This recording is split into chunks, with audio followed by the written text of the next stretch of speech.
Hey everyone, this is Elenbaas from Nightlight Astrology. Today we're going to continue our exploration of Pluto's re-entrance into the sign of Aquarius, which is happening in January. We are going to be taking a look at a really interesting selection from an essay by James Hillman, who is an archetypal psychologist and one of the people that many modern astrologers attribute to the founding of the archetypal school of astrology. So if you've never heard him and his ideas before, he's very interesting. And I think you'll find this essay particularly interesting as it makes some, I think, very vivid connections to Pluto's re-entrance into the sign of Aquarius. So that's our agenda for today. Before we get into it, don't forget to like and subscribe. Share your comments and reflections, especially with the big ideas we're chewing on in this series, which will have a couple more parts in it. Maybe one more this week and I think another next week. So I'd love to hear from you guys and hear what you think. You can find transcripts of any of my daily talks on the website, which is nightlightastrology.com. As you guys know, we are on our way to trying to raise the support of 1,777 backers by New Year's Eve. If you guys listen to this show daily, you know I've been banging the drum and really trying to rally support.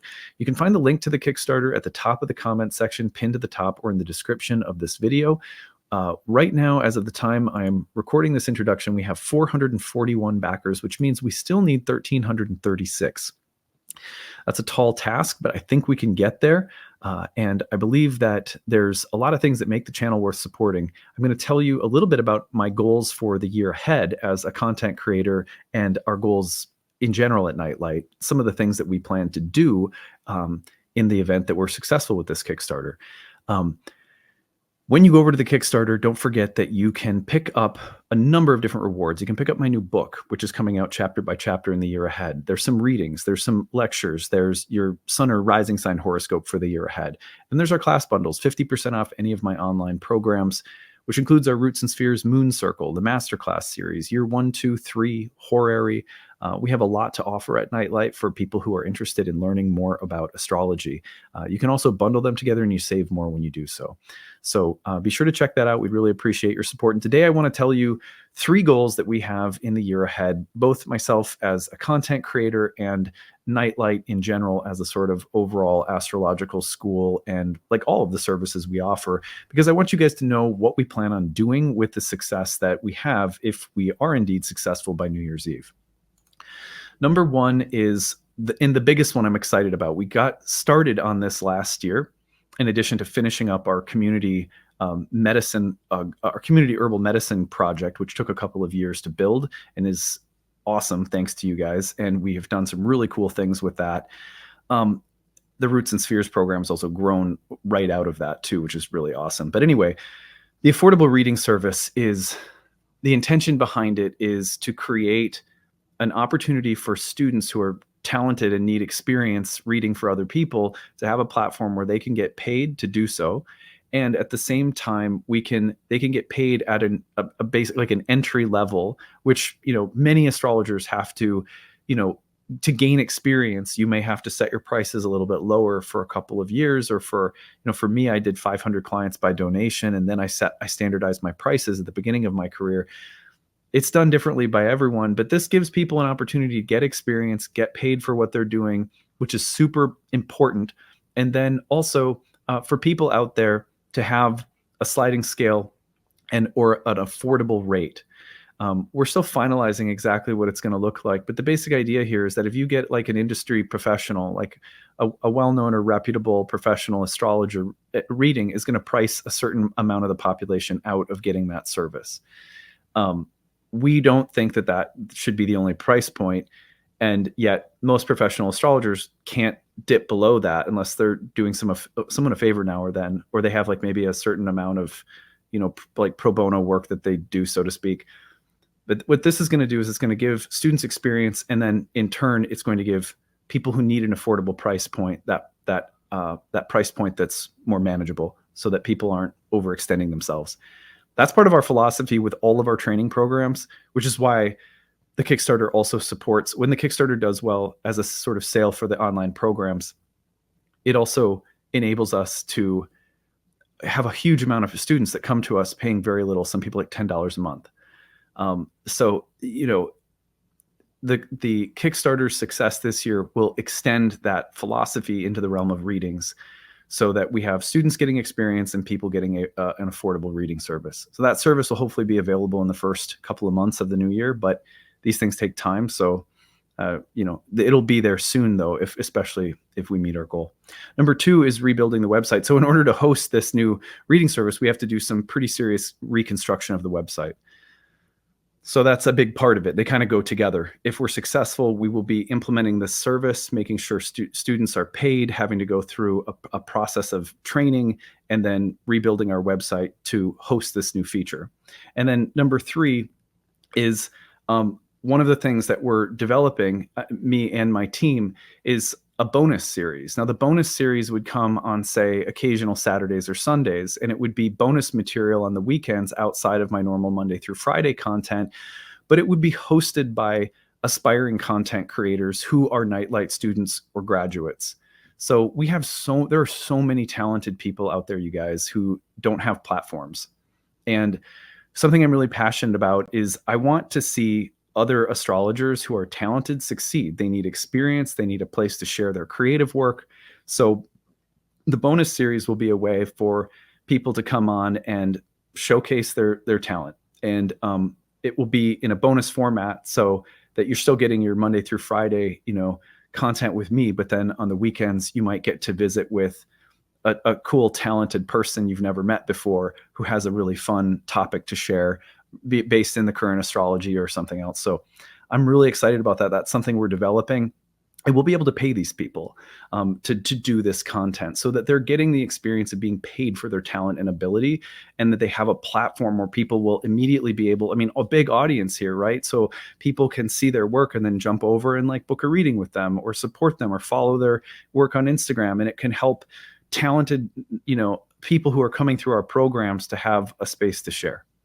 So anyway, those are our goals for the year ahead. If we're successful, these are things we plan on doing with that success. In addition to supporting the staff of people that are a part of this whole enterprise, these are the things that we hope to get done. So if you feel up to it, we would love your support. You can head on over to the Kickstarter by clicking again on the link at the top of the comments section, pinned or in the description of the video. And I hope you guys will enjoy today's talk on Pluto's re-entrance into Aquarius. Thanks, everyone. Bye. All right, so today we are going to explore Pluto's entrance into Aquarius once more. And we're going to be doing so by taking a look at a famous essay that was written by the archetypal psychologist, James Hillman. Hillman was a student of Carl Jung's and someone who was really paving the way for what would become the field of archetypal astrology. It's a little different from archetypal psychology. Hillman was not an astrologer per se, but he wrote in many different places about astrology. His son is an astrologer, and his work had a great influence on many of the astrologers that would come forth to establish the field of archetypal astrology. He wrote an essay called Cosmology for Soul, From Universe to Cosmos. And the first section is called What's Wrong with the World? We're going to read that section and the following section of the essay, which is called Cosmos Logos, in this first part. In the second part of the series, we're going to read the next section of the essay. And then finally, in the third part of the series, we will read the final part of the essay. We're breaking it up into pieces because it's long, and there's also so much to reflect on in each of the sections that I think it might be more effective to break it up into parts, do some reflecting on each part, and draw out some really meaningful connections to Pluto's entrance into the sign of Aquarius, which of course is coming up here again in January. So anyway, let's go ahead and take a look at Pluto's entrance into Aquarius on the real-time clock and refresh ourselves. So we have the new moon coming through this week, which is fun. Let's go to January 20th. Here we can see by the 20th, 21st, Pluto has entered the sign of Aquarius, where it will stay all the way until September of 2024, at which point until late November, it will be in the very last degree of Capricorn one final time. And then in late November, it enters Aquarius to stay for a better part of the next 2 decades going forward. So The reason that it's important to start looking at this now is that the ingress of an outer planet like Pluto usually is felt collectively and personally. One of the reasons for that, of course, is that it enters a new whole sign house in your chart and will start activating those topics, and often in a rather dramatic way. Not all on one day, but over the course of the year, you're really going to feel Pluto changing signs. I think the purpose of this series is to reflect on some of the biggest archetypal motifs that Pluto in Aquarius will likely bring up over the course of a very long period of time. But we're going to be reflecting on this in personal horoscopes and in other ways that will be a little different from the take that we are examining in this series, right? So you can think of this as not like the final word or the only way of looking at this, but a really important angle to take on Pluto's entrance into Aquarius. Remember that Aquarius is the fixed air sign of Saturn. It is the masculine domicile of Saturn, and it is related with classical Saturnian abstract 20,000-foot view thinking, which means that the sign of Aquarius, as we explored last week, when Pluto enters, can have a lot to do with major changes in our paradigms, our thought structures, our ideas. And we talked about the importance of chewing on ideas, slowly digesting ideas, rather than having a relationship with ideas that is too quick, impulsive, and perhaps tied to an overly literal and all too urgent sense of time. And that was a really interesting exploration that we did last week. It was the first part in this series. And that was also through the lens of a very brief James Hillman essay on whether or not we're addicted to the future. So that was a fun way of opening this. We're going to continue today with this essay, Cosmology for Soul, From Universe to Cosmos. But we first have to ask the question, why is it important to look at the soul? Well, for one thing, ancient astrology, philosophically speaking, was most likely coming from philosophical traditions such as Hermeticism, Platonism, Pythagoreanism, Egyptian mysticism, the Orphics, Indian astrology, that believed not only in a personal soul, but also in the transmigration of the soul. Pluto, also associated with, that's the Roman name, the Greek god was Hades. And Hades was, like the soul, invisible, or had an invisibility cap, and like a helmet, and was associated with the transformation of the soul in the afterlife. And there's a lot of different things that were said about Hades, but I'll just read you something really quick. The concept of Hades as unseeable is notably reinforced by the mythic reference to his cap of invisibility. He goes on to talk about that a little bit. And he goes on to, you know what, as I'm looking at this, I'm realizing it's too long to read, so I'm going to just summarize it for you. It's a nice little article that I found on the soul and Hades. But the point being that the soul is also thought of as the invisible part of the human. You see my body, my face. These are expressions of a soul that is invisible. And so the realm of Hades pertains to the soul because, like the soul, the realm of Hades is a realm of shade. It's a realm of night. It's a realm of invisibility. It's the realm of the nocturnal, so to speak. And Pluto, as a transiting planet, will often draw forth the soul and also distinguish it from those activities or people or relationships that are somehow not reflective of who the soul is. It's as though the process of the soul going through Hades and upon death and entering a new body is a purgative, purifying process that is always showing us, stripping us, by the way, when you go to Hades, you can't take anything with you. No worldly materials, no clothing. You're sort of stripped naked as the day that you're born. And in this transformative space, the question about who you are authentically, who you disguised yourself as in life, whether or not your actions were in accord with your soul. There's similar images in ancient mythology where the soul as the heart is weighed against the feather. And we all know that a heart is always going to be heavier than a feather. So this is not your typical kind of measurement. This has something to do with the lightness of spirit.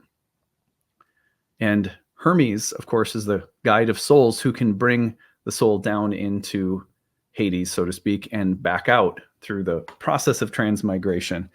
So it's a really, really fascinating thing that wherever Pluto goes, there is a kind of soul process. Even in life, we're taken into that underworld, that subterranean space, and we are asked to consider what is authentic to our soul's nature and what isn't.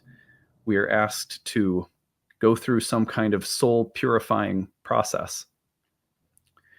So there's a lot connected. There's always been a lot of meaningful connections between transiting Pluto and a process of examining what is soulful and perhaps what isn't, what is artificial. So these are good reasons for us to be thinking about soul in relation to the planet Pluto entering Aquarius. And on top of that, we have the sign of Aquarius as a sign that, again, the fixed Aries sign of Saturn has always been associated with big picture thinking. What are the ideas that shape history? What are the ideas that are fighting it out in the collective discourse? What are the ideas that guide our life? They could become ideologies, they could be religious beliefs, they could be scientific paradigms. But Aquarius has always been associated with that very large, broad way of looking at the universe, like an architect, like an engineer, like an astrologer, or a cosmologist. And so actually, the relationship between the soul and cosmology is maybe one of the most succinct ways of describing what Pluto and Aquarius is likely to be about over the course of almost 20 years. That we're going to be looking at our ideas about the cosmos, about the universe, in relation to the human soul.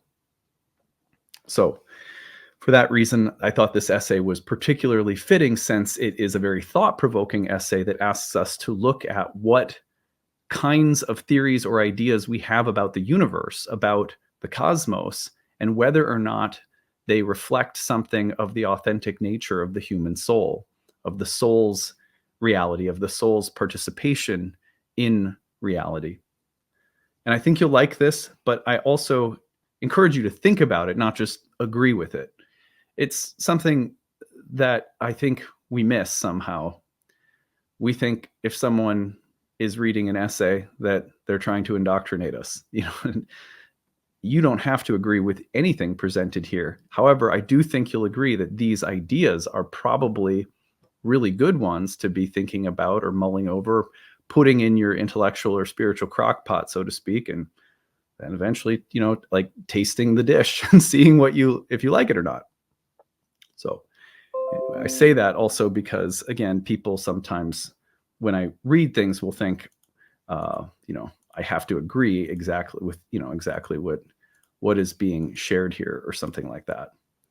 So anyway, all of those qualifiers aside, let's get into it. This is Cosmology for Soul from Universe to Cosmos. I'm going to read the first part and then I'll offer some reflections here. I shall begin as a patient with presenting a complaint addressed to doctors of philosophy, science, and divinity. The patient is the soul, the psyche. Psyche, by the way, was another word for soul.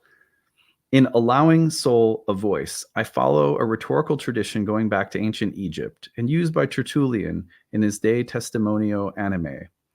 The soul's complaint, as I hear it now, is this: why am I so neglected in your theories of the universe? Why am I given such a contingent place in the scheme of things? Why does the creation myth by which everything is explained in Western culture, evolution through time, put me in, if at all, at a late stage and such a little space inside human skulls and skins? What do your theories of matter, their mathematical formulations, their astronomical calculations, your very notions of reality say to my actuality, and its main concerns with living on earth, and the puzzles of love and beauty, of justice and right action, of breeding and sickening. Why do philosophical cosmologies offer scant nourishment to the interiority, imagination, sensuousness, and suffering that these same cosmologies declare to be my domain? I want cosmological help, a therapeutic cosmology, cosmotherapy.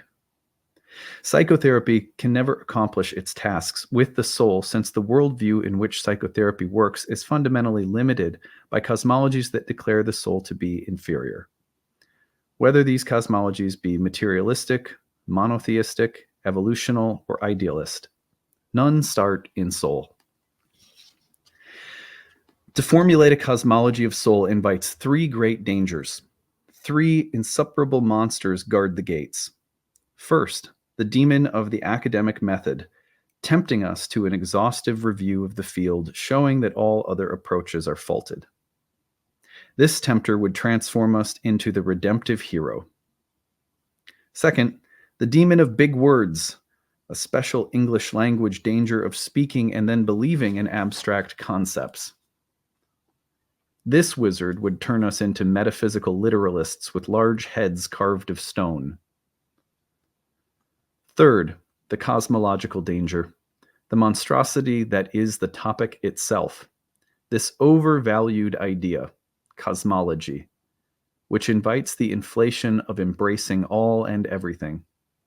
This demon would turn us into a paranoid god, omniscient and wholly self-justifying by his own light. To sidestep these dangers, let me tell you a tale. A wealthy and most intelligent noble man in his late 20s went forth from the enclosure of father, wife, and home to venture with his driver and horse downtown. On several brief occasions, Siddhartha Gautama, for such was the young man's name, beheld first an old man, aging, weakening, decay, the irreversible arrow of time. Second, a sick person, pain, vulnerability, affliction, the fundamentality of pathology. Third, a corpse. The universal truth that all life whatsoever presents is finished in death. His last encounter was with a sage. In this tale begins Buddhism. Siddhartha first considered the sage an answer to the first three, as wisdom might follow from suffering. The sage, however, belongs to the same image as the first three. It, too, is an inevitability. From householding and husbanding there is escape. From philosophizing, no exit. Perhaps the fourth, the sage, philosophizing rather than an answer to affliction, is also another of the few utterly necessary afflictions of human life.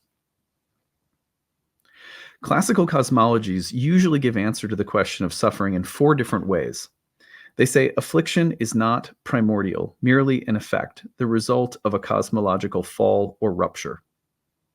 Or they say that affliction is merely an indication of a life astray, owing to ignorance and illusion about the true nature of reality. Discover its laws, its reason, and the truth shall make us free. Or they affirm its reality and necessity, but argue that the ways of the universe, God, are unfathomable. The meaning of affliction is cosmic, a mystery that can never be known by the human mind.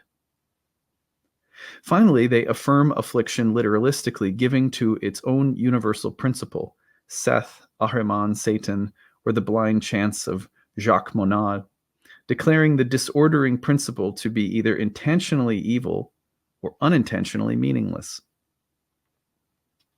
The first two views imagine affliction to be basically unnecessary, illusion, and therefore remediable. The second two imagine affliction to be basically necessary, cosmically occasioned, and therefore without true remedy. Could we possibly reach toward another perspective that does not shrink from the hard facts of affliction, and yet offers a cosmology to which affliction belongs? Affliction as both necessary and remediable. A fantasy of this proportion invites the grandiose demons of the gates. I've been concerned with this question before.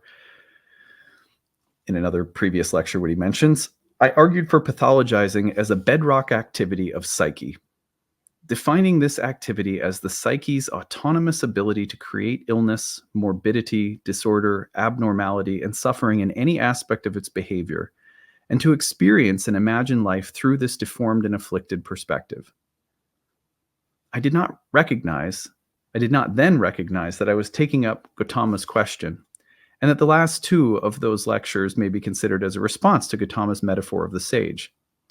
For psychologizing, or seeing through, as I called it, and dehumanizing, or the return of human activities to a mythical location that cannot be circumscribed by the only human can be imagined parallel with Gautama's sage. Those last two lectures suggest a cosmological practice. They present deliteralizing as a mode of making all things soul, making psyche of world, of soul making, a cosmos of soul. Deliteralizing as a deconstructive process itself depends upon the psyche's primary activity of imagining narratives. Psyche tells itself stories about how things are. These myths and theologies manifest what Jung has called the religious instinct, referring to the fact that psyche natively, instinctively, compulsively contemplates cosmologically. This contemplation asks many and different questions leading to many and different cosmologies. It may ask, how does it all work? And we theorize thermodynamics and gravitational fields. How did it all begin? And we imagine an expanding universe, Big Bang Theory, or a God out of nothing. Of what is it all composed? And we discover particle physics. Where is it all going? Entropy, randomness, eschatology, apocalypse, reincarnation. We might also wonder that it is so beautiful, so ordered and lawful, from where comes injustice and disorder? What does it mean? How can I know it? And how can I know that I know it? Until finally the contemplation turns inward, deconstructive. Why do I ask these questions? Who is the one who asks these questions? What is the cosmological impulse itself? I'm going to pause here before I read the next little section.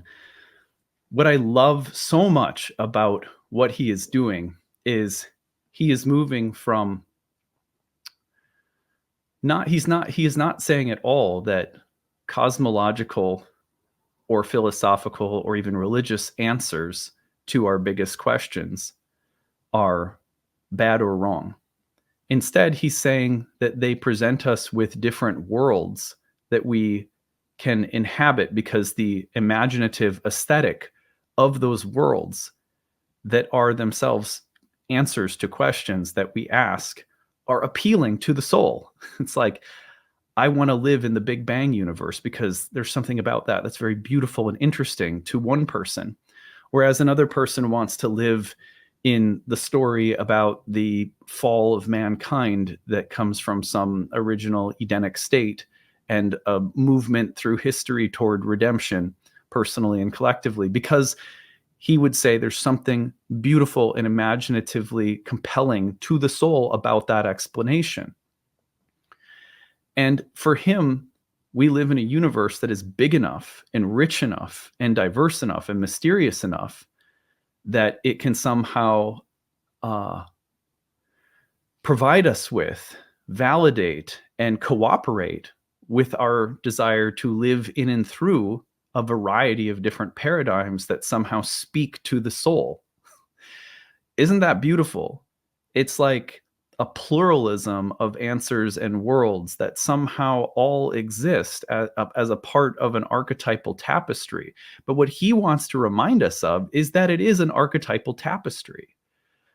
And that we can also take time to deconstruct and go internally and say, well, these are all amazing worlds created through amazing narratives that we weave in response to the questions we ask. But who is the one asking? Why do I ask?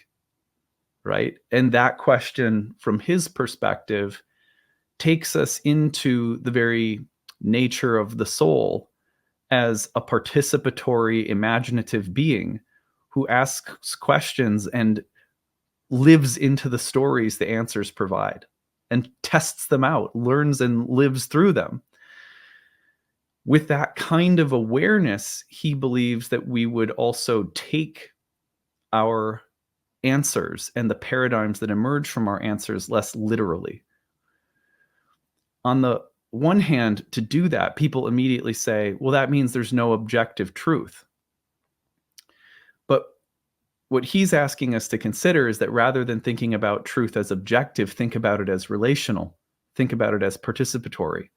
No, there actually is a Big Bang universe, but it's a kind of it's like an archetypal dimension of reality. It's a paradigm that's real if you participate in it, and its results relationally to the soul are real. You get to live into the Big Bang theory of the universe, or you get to live into the creation story, or you get to live into any other paradigms that come as the answers to the questions that are most relevant to you.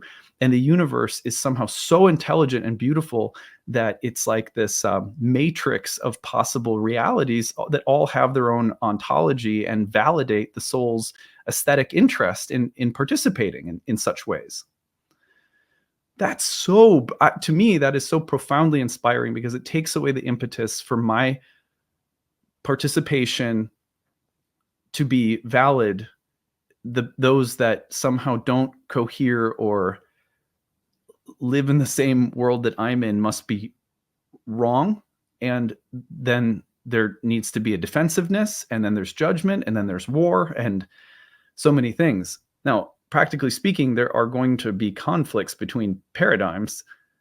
It happens. I mean, another archetypal reality is the reality of conflicting ideas and conflicting imaginative or participatory modes of consciousness. It's not like you can take that away, but you can certainly loosen up. You can certainly develop a more open mind when you start thinking about reality as relational, soulful, a matrix of beings participating in and through the beautiful images and worlds that open up through the questions we ask and the answers we arrive at.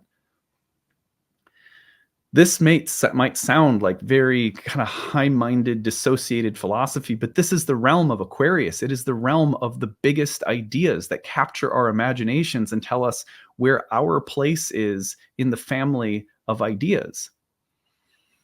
Which is also why Aquarius can be such a dogmatic sign, because ideas, if we don't recognize ideas as modes of relating, as modes of soul, as modes of knowing and relating to beings in a matrix of being, then we tend to hold ideas in a way that actually dissociates us from other people. And that's exactly what he's talking about. So let's go on to the next section, where he talks about, the next section is called Cosmos Logos. We're going to read this, and then that'll be it for today. Before going on, we need to clarify two serious confusions regarding the very word cosmology. First, cosmology as logos, verbal account of cosmos, has been confused with cosmogony, the generation or origin of cosmos. This first confusion arises partly from the conviction that prior events give the best or fullest account of present events, suggesting that temporal history is the same as efficient causality, or, to borrow from Whitehead, the most rational account of anything, quote, can only be reached by pushing explanations to its utmost limits, conceived as ultimate origins. Utmost limits assumes an ultimate God term, the resting place of inquiry such as the Big Bang, before which nothing can be imagined, or God as the prime mover. We try to grasp this by turning to that further away, the utmost outer space of astrophysics, prehistorical time of paleontology, transcendent fictions of revelational theology. These vast perspectives allow the soul only a minuscule and utterly contingent place. Its concerns with pathology, as told in the Gautama story, seem meaningless, and its plight, rather than addressed by cosmology, is accentuated. Lostness, dread, and the cry for salvation describe its existential condition.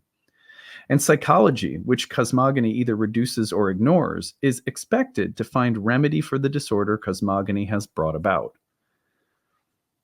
The second confusion concerns the other half of the composite term, cosmos logos, cosmos, when translated into Latin, became universe, which means turning around one, or one turn, or turned to one. Universum, the direct antecedent of universe, meant the whole world, the world as whole. The adverb universum meant whole, in general, generally. Cosmos logos, imagined as an account of universe, will be biased toward universals, general principles, and away from sensual particulars, which are the very concern of cosmos. For cosmos is first an aesthetic term that can be best translated as fitting order.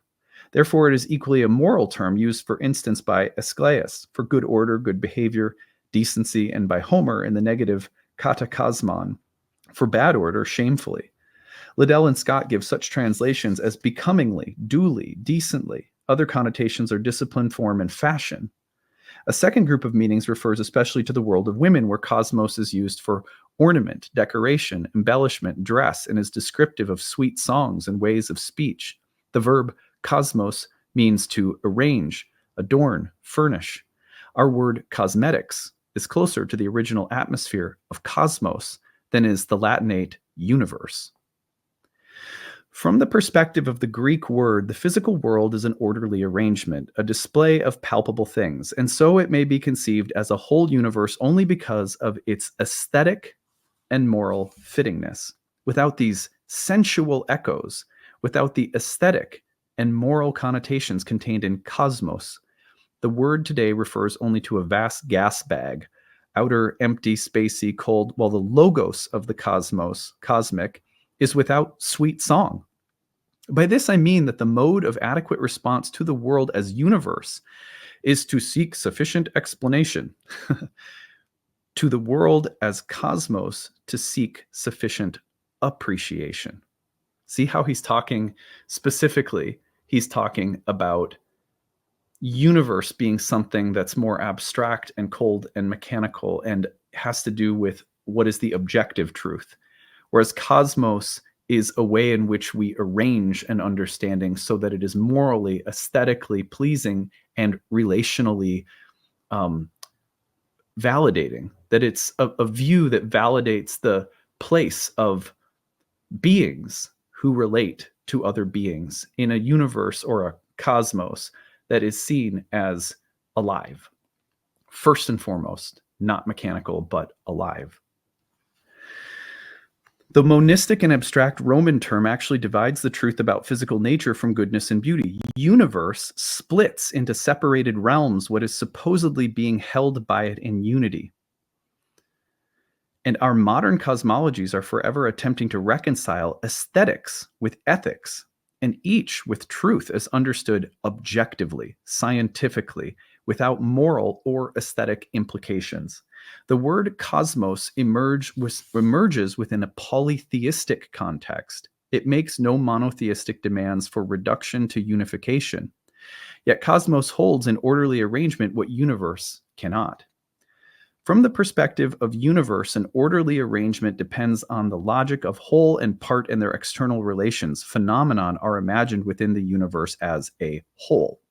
Molecules, planets, forces, all events whatsoever become merely partial and so must be knit together by external relations to form a unified field theory or coherent universe. Even the transcendent God of most theologies connects with the world's variegated events by means of eternal relations as creator of phenomena, their sustainer or redeemer. From the perspective of universe, events can only be partial, insufficient, dispensable, unnecessary. They are, in fact, condemned a priori. So they cry out to be fitted in, finding salvation from their contingency and their externality only within an embracing whole, the universe, which alone can give them their meaning, their beauty, truth, and moral value. Phenomenon, as such, need explanations. They do not provide their own reason, their own inherent intelligibility. By stating above that cosmos holds an orderly arrangement what universe cannot, I am emphasizing the intrinsic aspect of cosmos as if every event showed cosmos, its form or fashioning pattern with that specific space and time internal to the pattern and required by it. Order is event itself. the set of its internal relations displaying its inherent truth, beauty, and moral value, each of these aspects implicated by each of the others. Or, as the adverbs becomingly, duly, fittingly, decently cannot be appropriated exclusively by truth over against beauty or moral value, so an event is an indivisible cosmos, not a universe, but a unity. This unity is immutability. That it is this now as it is with its scopos, or intrinsic intentionality, and therefore intrinsic intelligibility. Its meanings are afforded by its appearance among other events. Could we go so far to our utmost limits to say that this inherency of cosmos is another way of speaking of a soul? That which Whitehead calls pattern is what Jung calls image, and both I would call soul. That anima mundi, or soul in the world, making possible the sympathy of all things without need for an overarching principle of unification.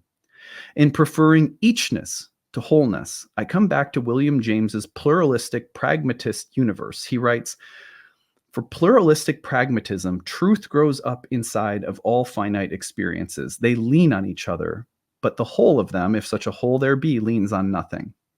All homes are infinite experience. Finite experiences as such is homeless. Nothing outside of the flux secures the issue of it. It can hope salvation only from its own intrinsic promises and potencies. The polytheistic context of cosmos suffuses the neutral numerical word pluralistic with a religious hint and fosters multiple tales of archai, those are archetypes, told by many gods, many kinds of causes and reasons, many origins and ends, even the thought of many worlds. Plato himself, immediately following his mention of the 12-sided figure with animal heads, that would be a reference also to the zodiac, raises the issue of plural worlds. Attempting to comprehend the universe, however, by means of universals leads cosmology into single vision and Newtonian sleep. The return of cosmology to cosmos also leads to an emptying out of all first causes, single equations, ontological unifying grounds. No one God will do. Being evaporates, only beings at home in their own decor, asking not for ever more inclusive and abstract explanations for their existence, but for ever more profound and differentiated appreciation." I love that so much. It's such a rousing and interesting way of thinking about the difference between universe and cosmos, and how there are actually really significant differences in how we talk about the cosmic environment that we live in. Now, Hillman often draws really sharp differentiations only to, collapse the differences or commingle them later. So I would encourage you not to hear what he's saying, although he almost sounds like he's condemning, universals. I would encourage you not to take that too literally, but to see him as doing something sort of alchemical, drawing out the difference between cosmos and universe, because that meaningful distinction can help us see something of the shadow that rises up frequently. It is a shadow of Pluto and Aquarius, and that's why I think it's worth looking at, especially when we think of Aquarius in terms of universals. This is a sign that absolutely loves universals, but it doesn't have to be that way. It's not the only thing that Aquarius loves. One of the things that has been said as a joke many times about Aquarians, right? And it's truly kind of one of those stereotypical jokes that you can laugh at, but there's so much more to Aquarians. So please, Aquarians, don't be offended by this. You'll hear people say Aquarians love humanity, but they hate people. This is what Hillman is talking about. The whole essay could be summarized as, we have a problem if the way we think about the universe causes us to love the idea of people, but is also creating ever isolating, detached, abstract, idealistic, ideological distinctions that actually alienate us from one another and expose an underlying dislike of embodiment, of sensuality, of nature, of earth, and of the messiness of being human. There is something about Aquarius, as I said in video 1 in this series, that loathes the way things are and prefers to imagine everything in accordance with unifying grand principles or ideas. And there is something deeply intolerant, inhuman, lacking sensuality, lacking relationality, lacking the subjective center that a soul requires, that a soul is. And so there's so much to be said about Pluto and Aquarius presenting us with the contrast between the need for an embodied, soulful, sensual view of the cosmos that we live in. A cosmos, remember that for the ancients, everything was connected. Music, math, numerology, astrology, ethics, beauty. They were all interpenetrating fields of concern when it came to philosophy or spirituality. I mean, that's in a sense what in art too. That's in a sense what defines the Renaissance, and the Renaissance in turn is a turning back to the Greek universe. Well, it's a cosmos, we would call it, right? So the Greek cosmos, if you want to think about it like that, is this distinction that Hillman's drawing. I often use the words interchangeably, by the way. I'm not into word policing, right? But if you think about it, and by the way, when we say Greek, we're talking about not ethnically Greek, but Greek culturally, which is the broadest definition of the Hellenistic era in which horoscopic astrology emerges. It's a sort of Greek world, but of course that world is inhabited by a pluralism of religious, spiritual, philosophical, intellectual points of view, which is one of the things that makes it really, really interesting. But like one of the ways that Hillman talks about that Greek imagination and its contribution to the world that is still valuable to us today is that it is essentially pluralistic, polytheistic, and speaks in terms of beings rather than being as the abstract thing of which all beings are somehow related back to. That the prioritization is not about taking individual beings and referring them back to the great web of being, but rather taking them out of that and bringing them back to their particularity, their literal humanity, as opposed to an idea of humanity. These are tensions so present in the sign of Aquarius. And so we're going to look at 2 more parts of this essay, but today I just wanted to get the wheels turning and have us starting to think about what let's just put it broadly, over the next 20 years, big ideas are going to come about that on the surface may seem like they have this sort of universal appeal. But we should ask ourselves the question, in the grand universal appeal, are we further alienating ourselves from the actual, the sensual, relational, subjective, soulful bodies, and daily human life that we inhabit? There can be also, just to be fair, there can be the emergence of ideas that do both, right? That help us to inhabit our particularity while exposing us to unifying principles or truths. I believe that particularity and universality, like immanence and transcendence, are sort of like 2 sides of the same coin. So again, just because Hillman's drawing this sharp distinction and saying, go towards cosmos, you're lost in the universal, it's a good calling. It's a good like banging of the drum, but both can also be true at the same time. And that goes back to this basic idea that he proposes throughout all of his work, which is that the questions we ask and the answers they provide us with are compelling to us because the soul imagines its relevance to its personal existence as meaningful and interesting and worthy of, like that's the choose your own adventure path I want to go down, is those answers to those questions. Or maybe you're, even you're in an agnostic space. You're like, I don't know. It's a mystery. I can't know. That's still your participation path. That's your That's the choose your own adventure you're going to take. And the point that Hillman makes again and again is that these paths are attractive to a subjective living being.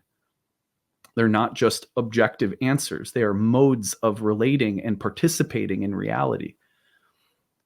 So it's good to have this kind of reflexive awareness of big ideas, big questions, big answers as modes of soulful participation as we go into a period in time that can very easily pit ideas against living beings. So anyway, I hope this is interesting.